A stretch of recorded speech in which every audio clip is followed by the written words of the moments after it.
Hello guys, welcome back to our YouTube channel. നമ്മുടെ KSൻ്റെ exam കഴിഞ്ഞു. ഇന്നായിരുന്നു എക്സാം. അപ്പം എല്ലാവർക്കും ഒറ്റക്കെട്ടായിട്ടാണ് എക്സാം ഉള്ളത് കേട്ടോ. കാരണം നമ്മുടെ നമ്മുടെ എക്സാം പോലെ ഡിഗ്രി പ്രിലിംസ് എക്സാം പോലെ 2-3 ഘട്ടമൊന്നുമല്ല, ആകെ ഒറ്റ ഘട്ടം ഉണ്ടായിരുന്നുള്ളൂ. അപ്പം പറയുകയാണെങ്കിൽ എനിക്ക് തോന്നുന്നു 50% അങ്ങനെ എന്തോ ആൾക്കാരാണ് വന്നിട്ടുള്ളത് കേട്ടോ. അപ്പം PSCൻ്റെ ഒഫീഷ്യലായിട്ടുള്ള ഒരു അപ്ഡേഷൻ വന്നിട്ടുണ്ട്. 50% ആൾക്കാരൊക്കെ എഴുതിയിട്ടുള്ളൂ.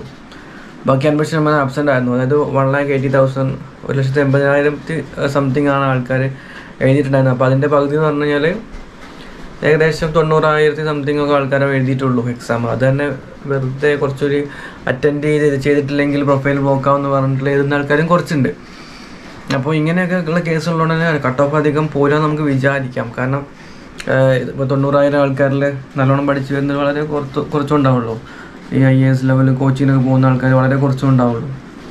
പിന്നെ എന്ന് പറഞ്ഞാൽ IAS ലെവലിലല്ല ബാക്കിയുള്ളവർക്കും എഴുതാൻ പറ്റും. ഇപ്പോൾ നോർമലായിട്ട് സെക്രട്ടറി അസിസ്റ്റൻറ്റിന് പഠിച്ചുകൊണ്ടിരിക്കുന്ന ആൾക്കാർക്കും മാർക്ക് സ്കോർ ചെയ്യാൻ പറ്റുന്ന എക്സാം തന്നെയാണ്.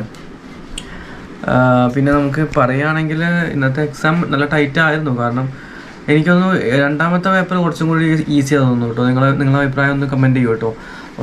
രാവിലത്തെ പേപ്പർ നല്ല ടൈറ്റ് ആയിരുന്നു. ഉച്ചയ്ക്ക് ശേഷം പിന്നെ കുറച്ചും കൂടി കുഴപ്പമില്ലായിരുന്നു. പക്ഷേ രാവിലെ നല്ല ടൈറ്റ് ആയിരുന്നു കേട്ടോ. നല്ല ടൈറ്റ് ആയിരുന്നു. കുറച്ച് നല്ല കൺഫ്യൂസിങ് ആയിട്ടുള്ള ക്വസ്റ്റ്യൻസ് ആയിരുന്നു. നല്ല നെഗറ്റീവ് നല്ലോണം പോയിട്ടുണ്ട്. എനിക്കെല്ലാം പോയിട്ടുണ്ട്, നിങ്ങൾക്കും എല്ലാം പോയിട്ടുണ്ടെന്ന് അറിയാം. അപ്പോൾ അതുകൊണ്ട് തന്നെ വലിയ കട്ട് ഓഫ് ഒന്നും ഉണ്ടാവില്ലെന്ന് വിചാരിക്കാം. എന്തായാലും 100ന്റെ മുകളിലൊക്കെ നിങ്ങൾക്ക് ഉണ്ടെങ്കിൽ നിങ്ങൾക്ക് നല്ല മാർക്ക് തന്നെയാണ്. 100ന്റെ മുകളിലൊക്കെ ഉണ്ട് പറഞ്ഞു കഴിഞ്ഞാൽ വളരെയധികം നല്ല മാർക്കാണ് കേട്ടോ. അത് നിങ്ങൾക്ക് പേടിക്കാൻ വേണ്ട, നല്ല മാർക്ക് തന്നെയാണ്. 100ന്റെ മുകളിലുള്ളവർക്ക് എന്തായാലും ലിസ്റ്റിലുണ്ടാവും, മെയിനിലേക്ക് പാസ്സാവും. ഇപ്പോൾ 100 താഴെ ഉള്ളവർക്കാണ് കുറച്ചും കൂടി റിസ്ക് ഫാക്ടർ വരിക. പക്ഷെ അതും എനിക്ക് തോന്നുന്നു വലിയ കുഴപ്പമില്ലാത്ത ഒരു കുറഞ്ഞ മാർക്ക് തന്നെ ആയിരിക്കും ഇപ്രാവശ്യം എടുക്കുക. കാരണം അത്യാവശ്യം നല്ല ടൈറ്റ് ക്വസ്റ്റ്യൻസ് ആയിരുന്നു കേട്ടോ. കൺഫ്യൂസിങ് ആണ്.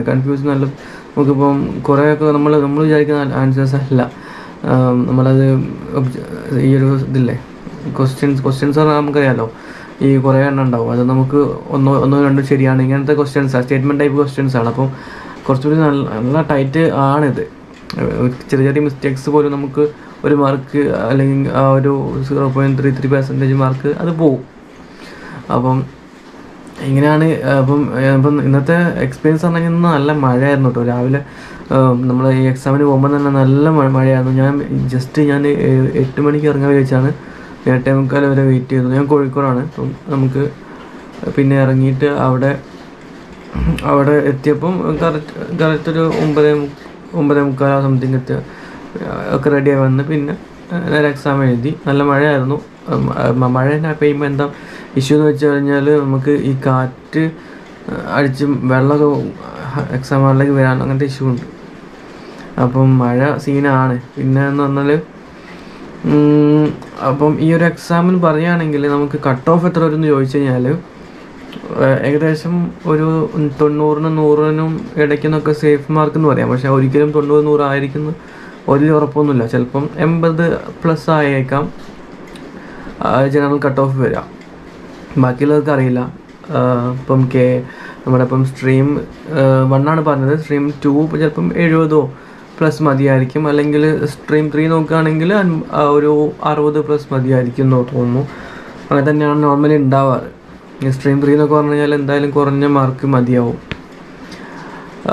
അപ്പോൾ ഇങ്ങനെയാണ് എൻ്റെ ഒരു കണക്ക് കൂട്ടൽ വരുന്നത് കേട്ടോ.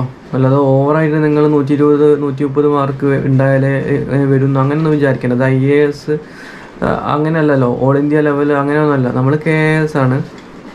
ടൈറ്റ് എക്സാമാണ്. പക്ഷേ IAS IPS ഒക്കെ എന്ന് പറഞ്ഞു കഴിഞ്ഞാൽ നമ്മൾ കുറച്ചും കൂടി ടൈറ്റാണ്. അപ്പോൾ അതിൽ 120+ ഒക്കെ എന്തായാലും ഉണ്ടെങ്കിലാണ് അവർ അതിൽ ലിസ്റ്റിലൊക്കെ വരുള്ളൂ. അപ്പം അതാണ് ആ ഒരു ട്രെൻഡ് വരുന്നത്. പക്ഷേ KS നോക്കിക്കഴിഞ്ഞാൽ ഇത്രയും ഒരു പാറ്റേൺ എക്സാം എഴുതുന്നവർ കുറവാണ്. ഇപ്പം ഡിഗ്രി ലെവൽ പഠിക്കുന്നവരാണ് ഈ ലെവലിൽ ഫോക്കസ് ചെയ്ത് പഠിക്കുക. അതായത് IAS ലെവലിൽ സ്റ്റേറ്റ്മെൻറ്റ് ടൈപ്പ് ക്വസ്റ്റ്യൻസ് ആണ്. അപ്പോൾ അതൊക്കെ വിളിച്ച് നോക്കുമ്പോൾ 90+ നിങ്ങൾക്ക് ഉണ്ടെങ്കിൽ നല്ല മാർക്കാണ്. നിങ്ങൾ മെയിൻസിന് പ്രിപ്പയർ ചെയ്തോളൂ. പിന്നെ സെക്രട്ടറി അസിസ്റ്റൻ്റൊക്കെ വരുന്നുണ്ടല്ലോ, അപ്പോൾ അതിലേക്ക് നമുക്ക് കൺവേർട്ട് ചെയ്യാമല്ലോ. ഇപ്പോൾ ഇത് കിട്ടിയില്ലെങ്കിൽ മെയിൻസ് കിട്ടിയില്ലെങ്കിൽ നേരെ സെക്രട്ടറി അസിസ്റ്റൻറ്റിൻ്റെ മെയിൻസ് എന്തായാലും നമുക്ക് കിട്ടുമല്ലോ. അപ്പോൾ എന്തായാലും പഠിത്തം തുടങ്ങിക്കോളൂ. കുറേ പഠിക്കുന്നത് നല്ലത് തന്നെയാണല്ലോ. നമ്മൾ വായിച്ച് പഠിക്കുന്നത് നല്ലത് തന്നെയാണ്. കുറേ ബുക്സ് റെഫർ ചെയ്യുന്നതൊക്കെ നല്ലത് തന്നെയാണ്. അപ്പോൾ എന്തായാലും നമുക്ക് തുടങ്ങാം. ഞാനും പഠിക്കുന്നുണ്ട്, നമുക്ക് വലിയ പ്രതീക്ഷയൊന്നുമില്ല ഇത് ഫിലിംസ് കിട്ടുന്നത്. പക്ഷേ നമുക്ക് സെക്രട്ടറി അസിസ്റ്റൻറ്റിൻ്റെ എക്സാം എനിക്ക് വരുന്നുണ്ട് ജൂൺ 28 ആ എക്സാം വരുന്നത്. അപ്പം അതിന് നമുക്ക് പ്രിപ്പയർ ചെയ്യാമല്ലോ. ഇതിന് വെറുതെ നമ്മൾ ഇതൊന്നും നോക്കി നിൽക്കേണ്ട ആവശ്യമില്ല. ഒരു എക്സാം കഴിഞ്ഞ് കഴിഞ്ഞാൽ അത് വിട്ടേക്കുക, അടുത്ത എക്സാമിന് ഫോക്കസ് ചെയ്യുക. ഒരു എക്സാം പോയി വെച്ചിട്ട് നമ്മൾ മാർക്ക് കുറഞ്ഞ് വെച്ചിട്ട് അത് അവിടെ നിന്നാൽ നമുക്ക് നമ്മളെങ്ങായിട്ട് മാർക്കില്ലാത്ത എല്ലാ ആൾക്കാരുണ്ട്, ഫുള്ള് മൈനസ് പോയ ആൾക്കാരുണ്ട്. അപ്പോൾ അങ്ങനെയൊക്കെ നമ്മൾ കമ്പയർ ചെയ്യുക. നമുക്കൊരു 50+ അല്ലെങ്കിൽ 60+ മാർക്ക് ഉണ്ടെങ്കിൽ നമുക്ക് ഇത്രയും കിട്ടിയല്ലോ, നമ്മൾ പൊളിയല്ലേ, കുറച്ചുകൂടി പഠിച്ചാൽ കിട്ടും, അടുത്ത ചാൻസ് കിട്ടും എന്നുള്ള ഇതിൽ മുന്നോട്ട് പോവാം. അപ്പോൾ ഇങ്ങനെയൊക്കെയാണ്. പിന്നെ ഈ ഒരു എക്സാമിൻ്റെ നമുക്ക് കറക്റ്റ് സ്ട്രക്ചറൊക്കെ പെട്ടെന്ന് നടന്നുണ്ടാകും. കാരണം ഇതിൻ്റെ റിസൾട്ട് എപ്പോഴാണെന്ന് ചോദിച്ചു കഴിഞ്ഞാൽ ഒരു ഗസ്സാണ് കേട്ടോ, ഒരിക്കലും ഉറപ്പല്ല.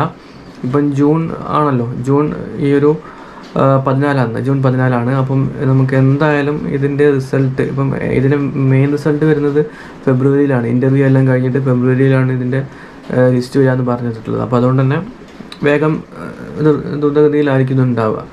അപ്പോൾ എന്ന് പറഞ്ഞാൽ ജൂണിൽ കഴിഞ്ഞ് കഴിഞ്ഞാൽ ജൂലൈ ഓഗസ്റ്റിൻ്റെ ഉള്ളിൽ തന്നെ എന്തായാലും പ്രിലിംസിൻ്റെ റിസൾട്ട് എന്തായാലും അതൊക്കെ വന്ന് അതിൻ്റെ എക്സാമും കഴിഞ്ഞിട്ട് എന്തായാലും ഒരു ജനുവരിൻ്റെ ഉള്ളിൽ തന്നെ അതിൻ്റെ എന്താ പറയുക ഇൻ്റർവ്യൂ ഒക്കെ ഷെഡ്യൂളാവും. എന്നിട്ട് ഫെബ്രുവരി തന്നെ ലിസ്റ്റും വരും. ആ ഒരു ഷെഡ്യൂൾ തന്നെ മാറാനൊന്നും പോകുന്നില്ല. കാരണം IAS പോലെ തന്നെ KS ഒരു സ്ട്രക്ചർ ഉണ്ട്, അത് പ്രകാരം തന്നെയാണ് കറക്റ്റായിട്ട് അതിൻ്റെ ഇത് പോവുള്ളൂ. എന്തായാലും പെട്ടെന്ന് റിസൾട്ട് വരും. ചിലപ്പോൾ അടുത്ത മാസം തന്നെ പ്രിലിംസിൻ്റെ റിസൾട്ട് വരും. ജൂലൈ പകുതിയോടെ തന്നെ റിസൾട്ട് വരാൻ ചാൻസ് ഉണ്ട് കേട്ടോ. 30 ദിവസം മതിയാവും. അപ്പം അത് കഴിഞ്ഞിട്ട് നമുക്ക് നോക്കാം. എന്തായാലും എൻ്റെ ഒരു കട്ട് ഓഫിൻ്റെ 90+ ഞാൻ വിചാരിക്കുന്നത് കേട്ടോ. അപ്പോൾ നിങ്ങളും കമൻറ്റ് ചെയ്യും കേട്ടോ, നിങ്ങളെ അഭിപ്രായം കൂടി കമൻറ്റ് ചെയ്യും. നിങ്ങൾക്ക് എത്ര മാർക്ക് കിട്ടി എന്നുള്ള കമൻറ്റ് ചെയ്യും. നമുക്ക് എന്തായാലും കാൽക്കുലേറ്റ് ചെയ്ത് നോക്കാം. നിങ്ങളെ മാർക്കൊക്കെ ഒന്ന് കമൻറ്റ് ചെയ്യും കേട്ടോ കമൻറ്റ് ബോക്സിൽ. പിന്നെ ഇന്നത്തെ എക്സാം എങ്ങനെ ഉണ്ടായിരുന്നു എന്നും കൂടി പറയൂ കേട്ടോ.